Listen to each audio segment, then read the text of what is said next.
Hi, and welcome back to Toxic Bliss, Surviving Narcissism with me, Awen Reese. In the last episode, once we'd arrived in Florida, I learned Mike's big secret. He hadn't rented us our own apartment with the money I sent him for it. That money was simply gone. He was living with Tina, and now I guess I was too, and she was 9 months pregnant. But it's not his, right? Most people would have run away screaming at this point, but me? Nah. In for a penny, in for a pound, I say. Because I couldn't come up with an easy solution to this problem, I think on some level, staying there just seemed like the path of least resistance. And that may be fine for electrons, but it's not always the best choice for humans. Today I'm going to talk about our living arrangement. This is one of those things that I'm not proud of. I should have never agreed to this, but it's important to tell. I know I keep revisiting this theme, but it's one of the most important in my opinion. Narcissists spend a great deal of time and effort convincing you that you cannot live without them, which results in a lot of bad choices being made. That's a huge red flag and a warning for everyone. If you're in a relationship but feel that you have to make decisions that are wrong in order just to keep that relationship, it's time to run away. But before we get back to our tale, let me make the disclaimer. I am not a psychologist, psychiatrist, or mental health professional. If you need help or if you're in a dangerous situation, please reach out. I urge you to call the National Domestic Violence Hotline. Their advocates are available 24/7 at 1-800-799-SAFE. That's 1-800-799-7233. All calls are free and confidential. You can also reach them online at www.thehotline.org. All right, let's dive into today's story. Mike and I sat on the swings together for a little while, and I asked him if there was anything else that I needed to know before we went back inside. He hung his head and took in a deep breath. Oh no, I thought, here it comes. Well, there is one thing, he started. I stayed silent with one eyebrow raised as he continued. Tina and I aren't, well, we're not technically divorced. He paused for a reaction. I just said, and waited for him to go on. I could understand this, as, that was my own situation as well, though I didn't appreciate the lie. He looked at me instead of speaking, again with that pained, lost child expression. What is it? Tell me, I said softly. Well, she doesn't even know that I want a divorce. She thinks everything is fine. I blinked a few times, and I asked him a question. Well, if that's the case, then who does she think I am? And he explained. I told her that you were just a friend from AOL, and you and your husband wanted to move to Florida, so I offered to help. She thinks you're just going to crash here until your new apartment is ready. Okay. So what you're saying, then, is this whole time, since day one, you've been cheating on her and lying to me? The whole story about just rooming together to take care of your daughter because she was going out to sea, that's all BS? All of it? He noticed my voice getting higher and higher in pitch and louder with each additional word. Come on, let's go inside and talk about this, he said. It's hot out here. He, very gently, took my arm and led me across the street and back inside. My mind was swimming once again. I was starting to feel as though I was stuck on an endless sheet of very slippery and very thin ice, and there was no solid ground anywhere to rest on.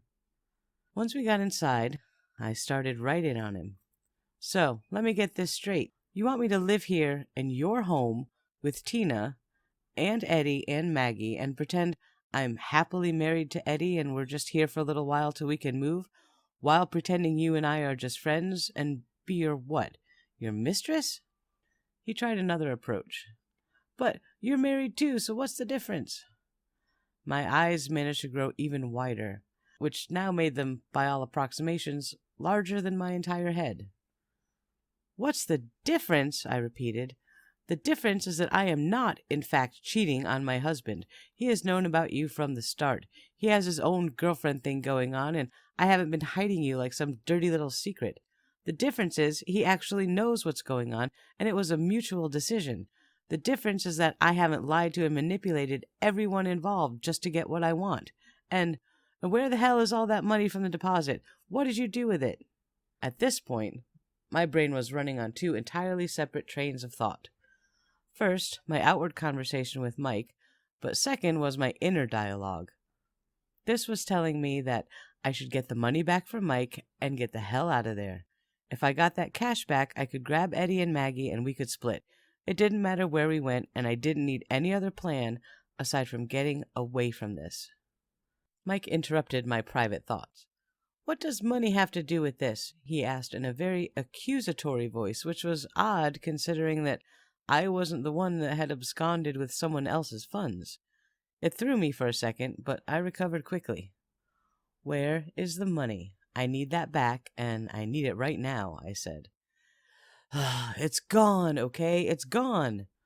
He was growing more and more agitated by the second. "Gone where?" I asked quietly. "What did you do with it?" I tried to stay as calm as possible, not to soothe him, but to get the information that I needed out of him. And he finally answered. "I gave it to Tina, okay? She thought I was working, and I hadn't been giving her my paychecks for the bills. So we had a fight about it, and I just gave her that money and told her it was from my job." The beauty of video games is that when you encounter a difficult puzzle or a horde of angry monsters, you can pause the game, think about your strategy for a moment, and then resume when ready. I would have given almost anything for a pause button in that moment. I looked around at the floor and saw exactly where that $2,500 had gone. All these cursed Walmart bags full of crap and goodness knows what else. That's where my money was. Someone had had a lovely shopping spree, if you consider Walmart a shopping spree, on my dime. I started poking through the bags, and I did find a couple of receipts. I wondered if this garbage could be returned. Mike was watching me. I wasn't even aware of him at the moment. I was in my own world, and my brain was very busy. "What are you doing?" he asked me. "I'm wondering how big of a rental truck I'm going to need to return all of this crap to Walmart and get some of that money back." He laughed. An honest, deep belly laugh. "Can you imagine Tina's face?" he chortled with glee. "She comes home and all this stuff is gone, and we tell her we returned it to Walmart because that was your deposit money she spent. Ha ha ha ha!" He fell back on the couch, clutching his stomach as he laughed harder than I've ever heard him laugh before. It was actually kind of infectious, and I started giggling myself. The incongruity of the situation demanded tears or laughter. I was already tired of tears, so laughter it was. And the more we laughed, the more we laughed. One could say that this was a mutual psychotic break, or perhaps comedic relief, or maybe the two aren't so different. We sat together, laughing like crazy fools for quite some time. At the end of it, my stomach hurt, my eyes were wet from funny tears, and I honestly felt much better about life. Okay, the situation sucked, but we'll make the best of it somehow. It was so outrageous that seeing it as funny made it far more palatable than it was before. "Oh, God, that was fun. But we have to go get Eddie and Maggie. Come on," I said, still laughing a bit, and we headed off to the train station. Maggie came running at me at full tilt, and I scooped her into my arms. Oh, I had missed her so much. I rained kisses down on her face and smushed her for all I was worth. She was talking a mile a minute, telling me all about the train ride and how she was really hungry and Daddy snored too much at night. We had booked them a cabin on the train since the ride would be so long, and that was the first time Maggie had experienced her father's snoring problem firsthand. I sympathized with her heartily. I looked at Mike and said, "These guys are hungry. You know a good place for lunch around here?" He nodded, and we all loaded into the car and went in search of sustenance. At lunch, Maggie regaled us with tales of their journey. I would often make eye contact with Eddie, giving him that look that said, "Oh boy, do I need to talk to you. You won't believe this." And then getting a silent reply from him that said, "Oh yeah? Everything okay?" And then I'd give him the, not so sure look back. And then he made the, "Oh boy" face, and I knew that we'd find a minute alone later to talk. I love knowing someone so well that you can have entire conversations with your eyebrows. We finished our meal, and I paid and left the tip, and we headed home. When we got there, Mike showed Maggie upstairs to the playroom. I hadn't even been up there yet, so I followed them. There were 3 bedrooms and 2 bathrooms upstairs, but one bedroom was converted into a play space. There was a computer on a desk, a large TV with various video game consoles attached to it, a VCR, and there was a wall of VHS tapes with tons of Disney movies. Then there were piles of toys strewn all about the floor. Maggie asked if she could watch a movie and chose one of her favorites, Winnie the Pooh. Mike put the movie on for her and pulled a large squashy pillow cushion thing on the floor in front of the TV for her to rest on. She instantly settled down and turned her attention to the screen. I bent down and kissed her and said we'd be just downstairs if she needed anything. I also cautioned her not to get into anyone else's things, and if she wanted something to come ask us first. She nodded and went back to her show. Downstairs, Eddie was gazing around in shock at the mess. "What's all this crap?" he asked me. "I thought this was a new apartment." "Come on, let's go outside for a cigarette," I told him. I grabbed his hand and led him out the back door. There was a small deck area that was shaded, and it was a good place to sit. Mike had started to follow us, but I looked back at him and, hey, what do you know? He can read eyebrow language too. Look at that. He turned around and went back inside. I explained the entire situation to Eddie in about 30 seconds flat. I was so overjoyed to have an outside ear to talk to, a safe place to catch my breath, and I was so utterly thankful that he was here right now. His eyebrow language said many things in that moment, things like, "Are you completely insane? You're joking, right? This has got to be a joke. Oh, ha ha, funny. Now, what's really going on?" And even, "Come on, we're out of here." "Yeah, I know," I said aloud, but I was sure his eyebrows could hear me. He sat down in the AC unit beside me and let out a deep breath. "We're kind of stuck, huh?" he stated. "Yep," I agreed. "Well, ain't that some shit?" He chuckled softly, and I would have laughed too, but my stomach muscles were still broken from earlier. We had another cigarette or 2 or 12, I don't remember. I just didn't want to go back inside. Sitting here with him felt safe and like the world had stopped spinning for a moment. "Have you seen that mess in there?" he asked me. Oh yeah, I'd seen it. Even if we were just guests here, we had to do something about that. I couldn't live in a mess like that, and I wasn't about to let Maggie either. At least we have something to do today. He stood up and said, "Come on, wife, if we're going to be married again, you may as well start making lists of stuff for me to do." He put his arm around my shoulder and we walked back inside, smiling and together. Mike saw us walk in and made a face. His eyebrow language was also pretty clear, full of jealousy and anger.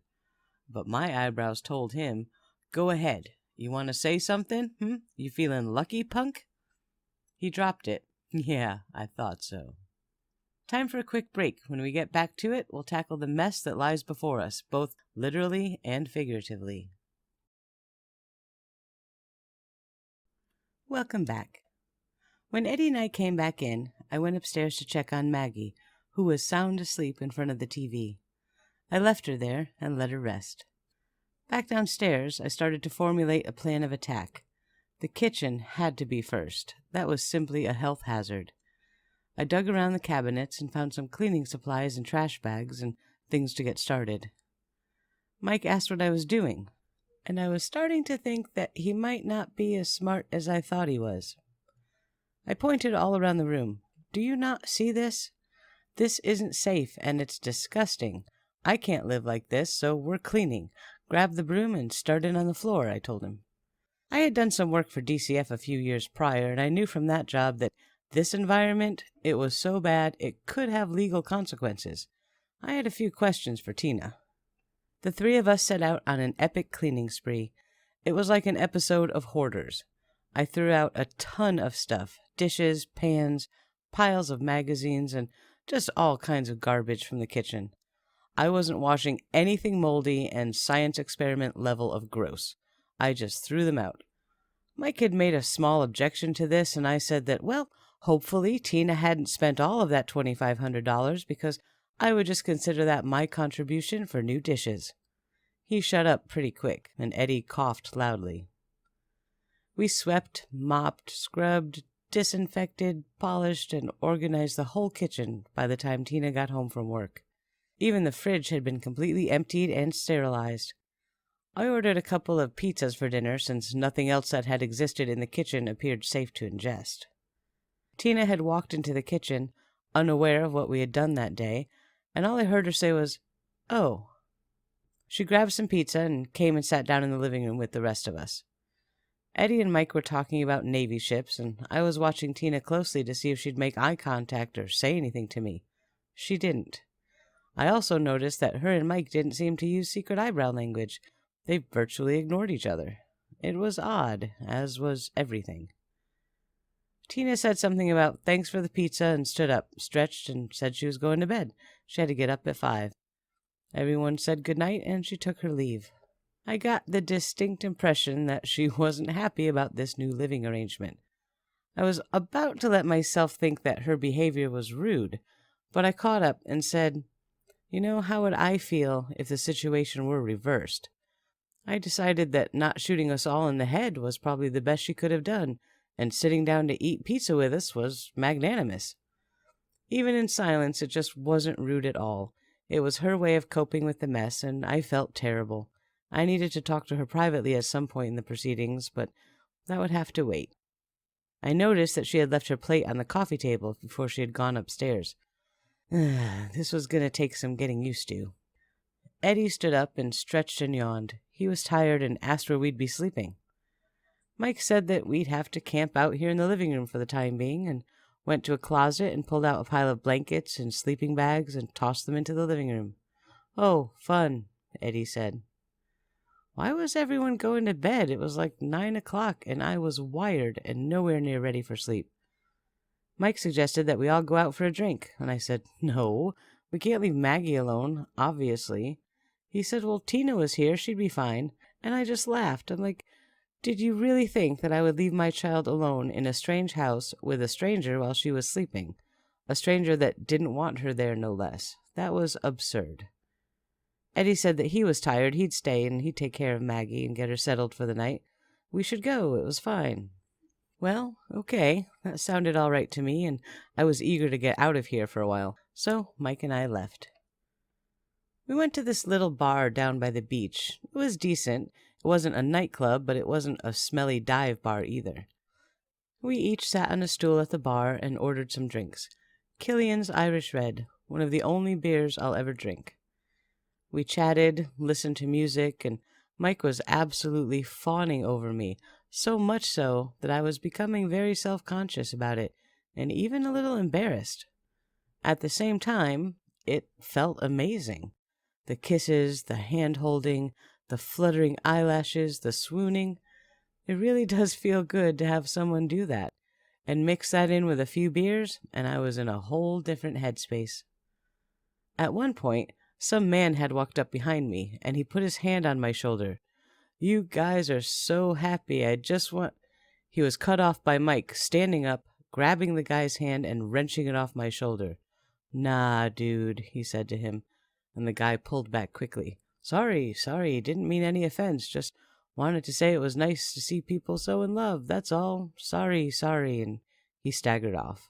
Now, I had 2 distinctly different and instant reactions to this event. First, I was a little bit scared by Mike's threatening pose. He looked absolutely murderous when he stood up and moved that man's hand off me.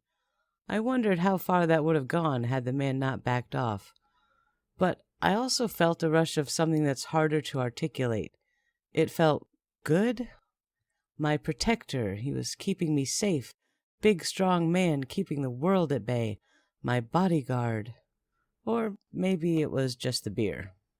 We left soon after that and headed back home. We sat in the car for a few minutes, just being together, sharing a powerful kiss and letting the us against the world feeling envelop us both. When we got inside, he said goodnight and went right upstairs to join Tina, and I curled up on the floor next to Eddie, who was snoring to beat the band. I fell asleep right away, thanks to the alcohol, without a care or thought for what tomorrow might bring. I had a dream that night, and I've never forgotten it. In the dream, Eddie and I were on an island somewhere off the coast in the northeast. There was a large white hotel building and a lot of little white buildings dotted around a hillside. He showed me into one of the smaller buildings and told me that he was staying here and that it was time for me to go. I pleaded with him to change his mind. What about our son? I asked him, and he looked at me confused and said, What son? We don't have a son. Yes, we do, I said, and I asked him again to please not stay here. Come back with me. I need you. Our kids need you. Don't leave me. My subconscious is pretty smart. If only I had listened to it. As it happens, the next day was July 4th. What fireworks would we see in our little world of crazy? Tune in to the next episode to find out. Until then, thanks for listening and take care. People ask me what my secret is, I just smile and say